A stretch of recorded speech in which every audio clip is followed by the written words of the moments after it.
Today on Locked On Canadiens, the Habs did not have a great weekend of games, but we still found some positives, and that's all coming up in our 3 Up and 3 Down, as we do every Monday here on Locked On Canadiens. Locked On Canadiens, your daily podcast on the Montreal Canadiens, part of the Locked On Podcast Network, your team every day.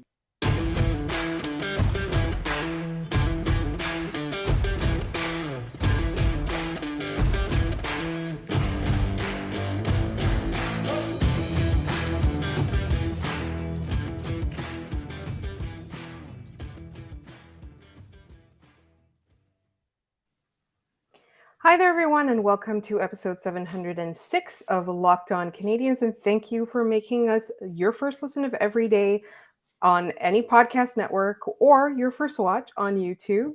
My name is Laura Saba, also known as The Active Stick, and I'm joined, as always, by Scott Matla of Habs Eyes on the Prize. Scott, how are you doing after this weekend of, let's just say, disappointing games?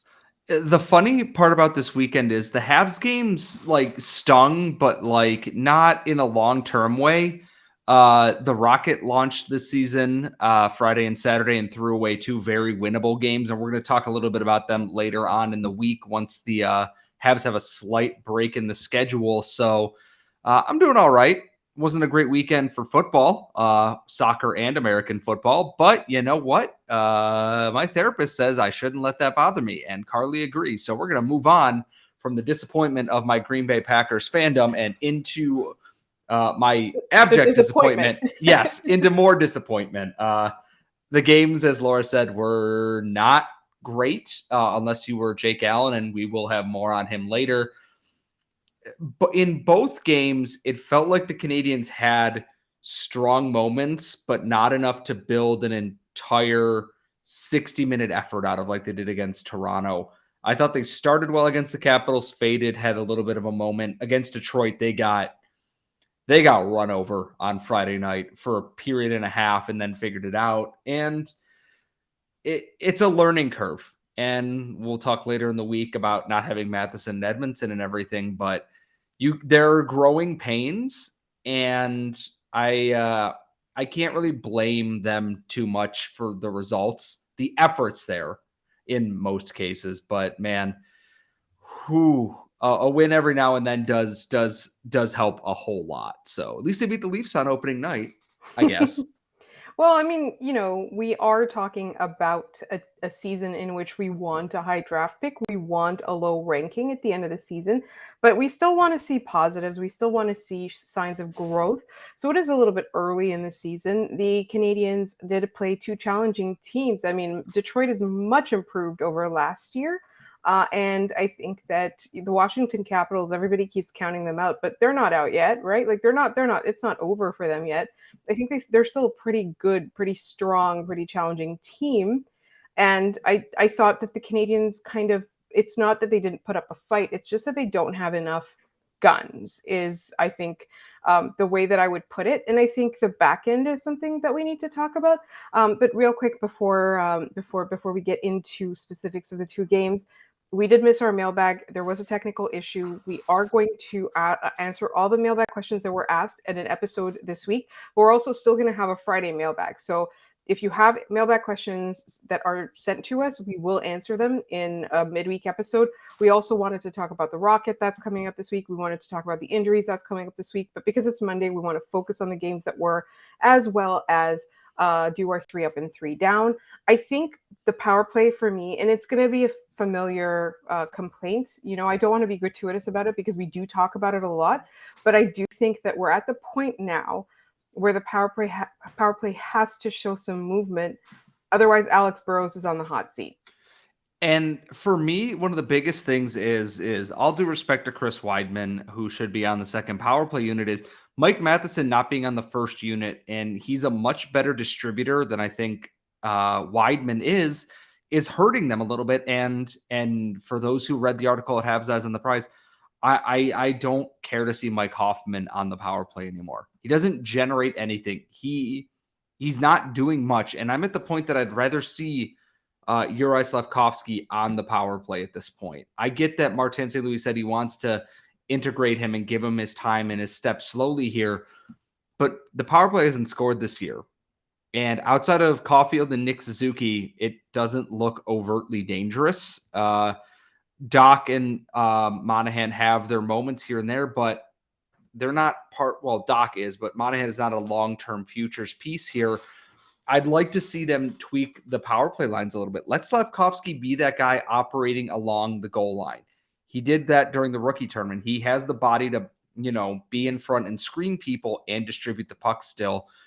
The power play being that bad is an issue. I'm not saying it's going to win them games, but it might have cost them against Washington, might have cost them against Detroit. If you're given these opportunities in a game where you're struggling, you got to kind of quell the wave of momentum against you here and score against that run of play.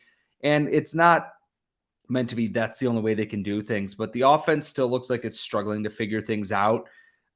They don't know where Drouin and Hoffman fit in this lineup. And going through all the line combos from this past week, the lines that have Hoffman and Drouin on them have struggled to generate expected goals and possession, whereas Dach and Monahan and even Dadonov, once he got off the fourth line, were doing so.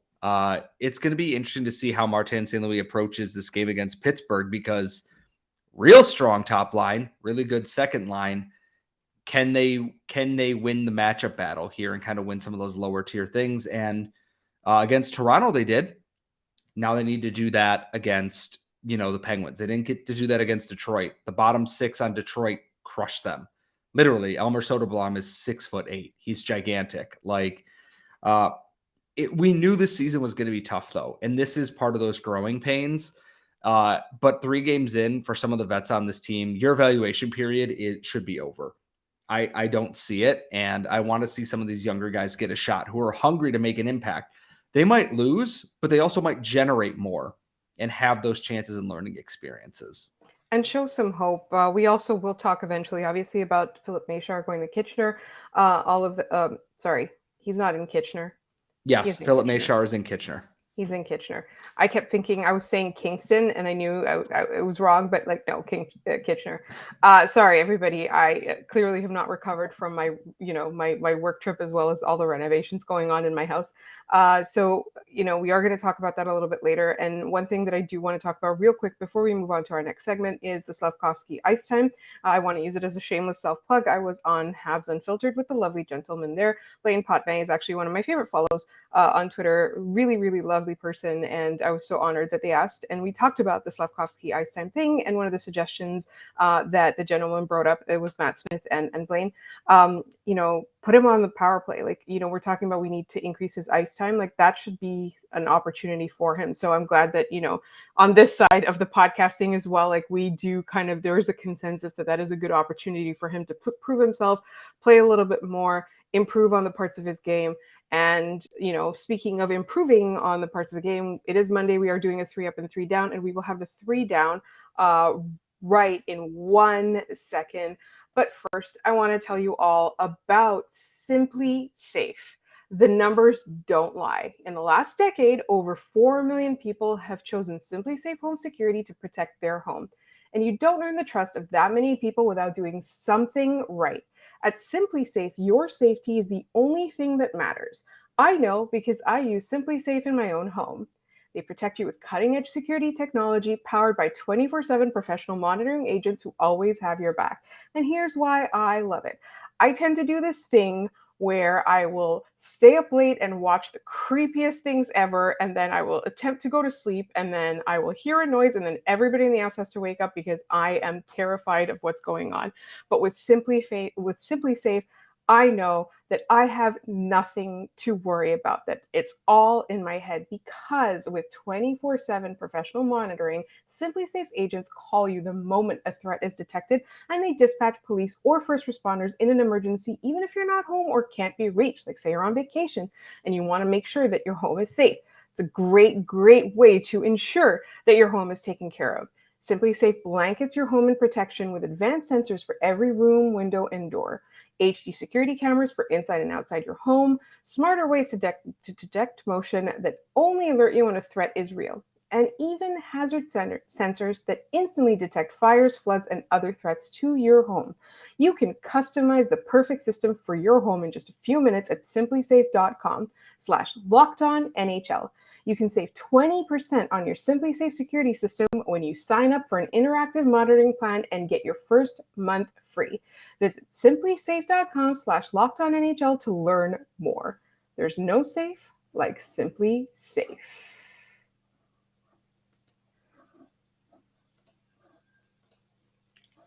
All right, Scott, it is time for the 3 down of the week, and we're going to try to narrow it down to 3. We're not going to be overly negative, but we do have 3 down this week. It's going to be a long season. It's not the end of the world if somebody ends up on this list, but when they do end up on this list, it just means that we as fans want to see more from them. I think everyone knows who's probably number one on this list, and we're just going to get this out here. It's Mike Hoffman. I try to be measured in my criticisms that Mike Hoffman should not be expected to be a savior of this team or even its leading scorer, but his just generation of everything this season has been non-existent. Like I said, I wrote an article at Habs as on the prize that you can read right now, but at 5-on-5 this year through 3 games, he has 4 shot attempts, none of which have hit the net. His expected goals is the only people he is keeping pace with are Rem Pitlick, Kaiden Guhle, and Jonathan Drouin. It's even on the power play. It's not good enough. He was brought in to be a power play scorer, someone who's going to help with that situation and be an opportunist in the offensive zone. And we're just not seeing it. And I don't want to say that like I just, wave him and bury him in the AHL, this or that. I would be less concerned about his play if it wasn't for the fact that his spot could be going to somebody like an Essi Ullinen or a, Juraj Slavkovsky and giving them more ice time. If you're going to be bad, you might as well be bad and give younger guys time to do so. I don't really see what Hoffman's doing right now. Now that I've said this and I've, criticized him, watch him go on an absolute heater this week. But I don't see it. Like once Yoel Armia comes back, just put Armia in his spot, put Pitlick back in his spot. Somebody who might try at least. I get that you got to, evaluate your veterans and everything and see what you can get for them in a trade. But at this point, Hoffman's just tampering down his own value at this point. It's not great. And it's kind of painful to watch someone just so disinterested all the time out there. Right. And when you're talking about somebody like Rem Pitlick or Kaiden Guhle, it's very different. Kaiden Guhle's a rookie, right? And he also has been tasked with some really tough assignments very early on. Whereas with Rem Pitlick, we always knew what he was. We're not expecting Mike Hoffman play out of Rem Pitlick, but we're expecting Mike Hoffman potential out of Mike Hoffman. He's a veteran, and we want more from him. And I think Jonathan Drouin has only played 1 game. So it's a little bit, less of a sample size, but I definitely think that when it's a veteran, there are no excuses, there are no mitigating factors, and there's no room to grow. You should have done your growing already. Yeah, and I think that's it, is that it's like we know what Mike Hoffman is. And he's not even that anymore, which is kind of the problem. And it's funny on this down list, most of the people I have are veterans, and this one I want to quantify with, I don't think this is the role he was expected to play when the season started.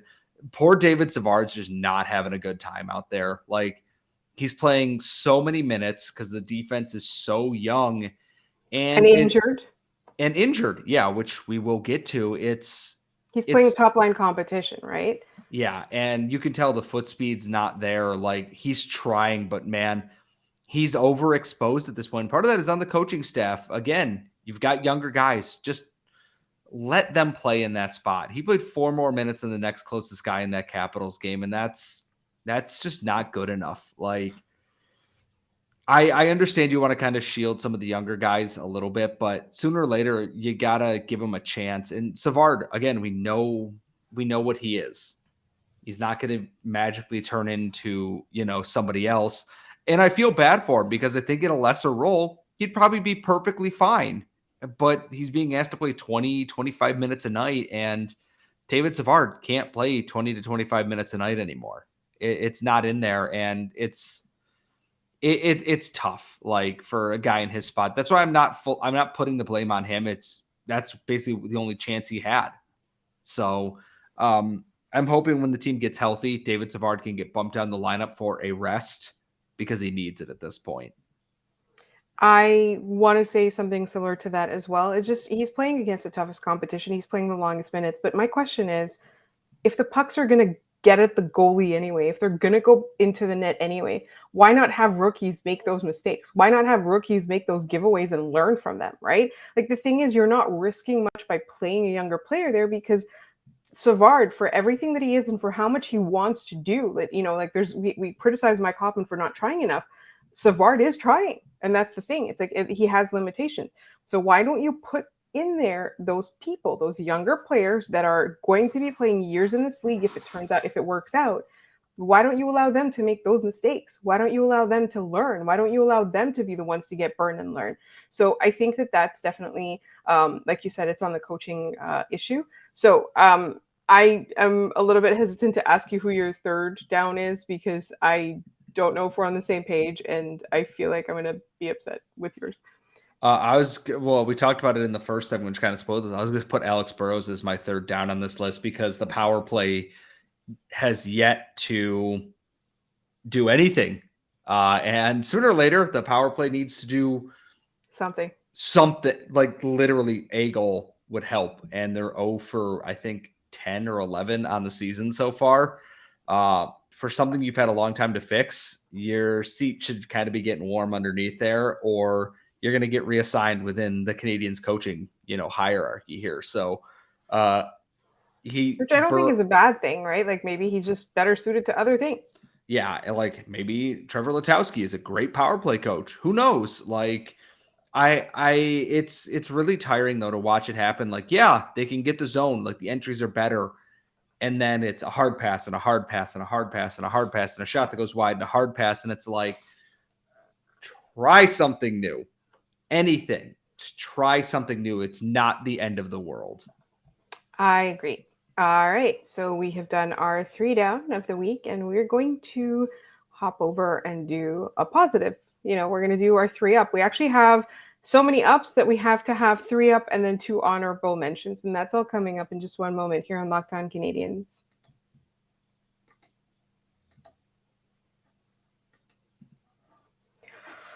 All right, Scott.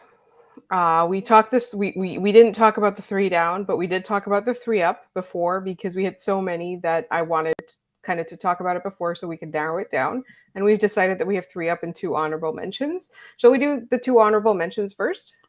Sure. Do you want to go and list who we had on there?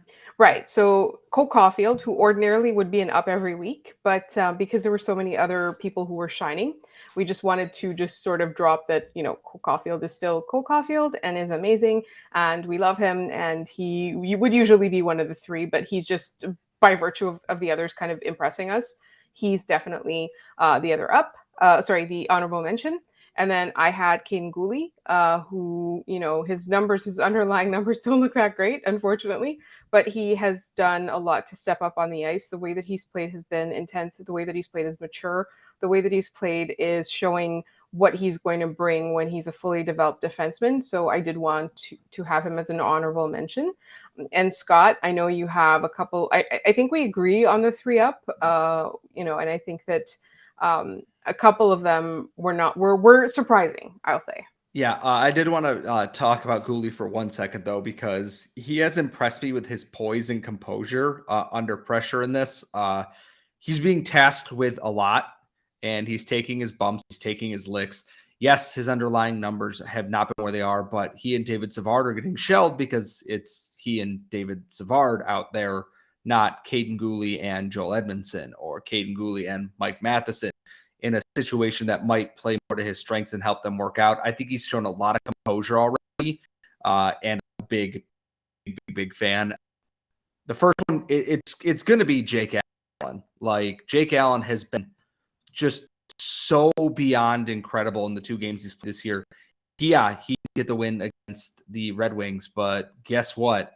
He's the only reason that stopped that game from being like 10-0 after the first period, including a potential save of the year. Like, Jake Allen has done everything the Canadiens could have possibly asked from him at this point. And I got to be honest, I'm really glad they got him re-signed because he's been great. And poor Samuel Montembeault, yes, he lost, but he looked better for the most part. But Jake Allen is getting it up this week. He was everything the Canadiens need him to be and more. And I am really, really, truly hoping that Jake Allen being forced to face 25 shots in a period is not a regular trend this season. So I obviously agree with all of what you just said. You know that we are a Jake Allen friendly podcast and we do love him. One of my ups, I think we agree on this too, is Kirby Dach. He has been impressive. He's kind of an unknown quantity, but we've kind of seen what he brings. His underlying numbers show that he's one of the most impactful forwards on this team. And his underlying numbers are great. I'm watching him play amazing. Obviously, he's still not good at faceoffs. He's not been taking very many, and the ones that he's been taking, he's been losing quite a bit of them. So that's a skill that the Canadiens need to work on with him. He needs to work on that. That's something that we knew going in as well. But I do think that, the Canadiens have kind of found this like happy medium where someone else takes the faceoff. You're not always going to have that luxury, so you're going to need Kirby Dach to really hone his skills on that end. But the decisions that he makes on the ice, he's just so smart. He's just incredibly smart. He's such a good hockey player. And I'm so excited now after having seen him for 3 games. I saw what made him the 3rd overall pick. And again, faceoffs, we're going to discount the faceoffs for now, but he is going to have to work on them over time if he's going to be part of the future of this team. And here's the thing is that line with he and Monahan, it's just clicking. Like they're doing all the things that are driving play in the right direction. And if you're Martin St. Louis, that's a good thing. They don't always score goals. They don't always, generate a ton of shots, but they're doing the little things that keep plays going and get pucks where they need to be. And with Dach's insane reach and Monahan being kind of crafty as a veteran, knowing where to be, I'm excited to see what they do there. And I'm looking at this and I'm going, can you put a Slavkovsky on that line? Can you put Evgeny Dodonov on that line full time? Or can you put Josh Anderson on that line and have the other guys open space for Anderson to make things work there, move Dodonov up or this or that? Their stability allows Martin St. Louis more flexibility because then you have Christian Dvorak who you can move around. You have Nick Suzuki that you can move around. They're doing really, really well with everything. And to transition from Kirby Dach, my other up of the week has been Sean Monahan, who has been arguably the Canadiens' best forward. I know that's both good and bad, that you want more out of other forwards. I think Caufield has been the most impactful. Suzuki right behind him. But when Sean Monahan has been on the ice for the Canadiens this season, pucks are in the right direction, plays are happening, and there's an effort and a value behind those moves that are happening. There's chances, and even if they're not going in, they're still happening. They're forcing other teams back on their heels. And I think Sean Monahan, goal against Toronto notwithstanding, has still looked very, very good. He doesn't look like a guy who's had 7,000 surgeries recently. And his rebound is good for Kent Hughes, and it's good for the cachet of draft picks and prospects. Because if he keeps playing like this, you know a team's going to come out knocking going, yeah, we'll give you whatever you want for that at this point, especially if he can, pot a few more goals as they continue to go on here. He's honestly just, I love how he's played, and I hope he stays healthy. That's all I care about, because he's done so much. And as somebody who's just like an afterthought on this team, I thought that, he's had more impact than a lot of the people that get the most attention on the team. So he's also, my up. I agree with you there. All right. So tonight is a game against the Pittsburgh Penguins. The Penguins are in town. That usually spells disaster for the Canadiens in the last couple of years. So we're hoping for a better game, and we will have the recap, and we might talk about some of the planned topics that we had for last week that we had to miss. That'll all be tonight. That'll all be tomorrow. We are a 5-day-a-week podcast, so if you want to make sure you get all the episodes, please make sure you're subscribed to this podcast wherever you get your podcasts, or on YouTube. And on YouTube, please hit the little bell so you'll get notifications when we post a new episode. In the meantime, you can follow us on Twitter at LO_Canadiens, and that is where you can direct your mailbag questions in addition to emailing us at lockedoncanadiens@gmail.com. We actually received a lovely email from somebody with a birthday coming up, and we're going to talk about that in the mailbag episode.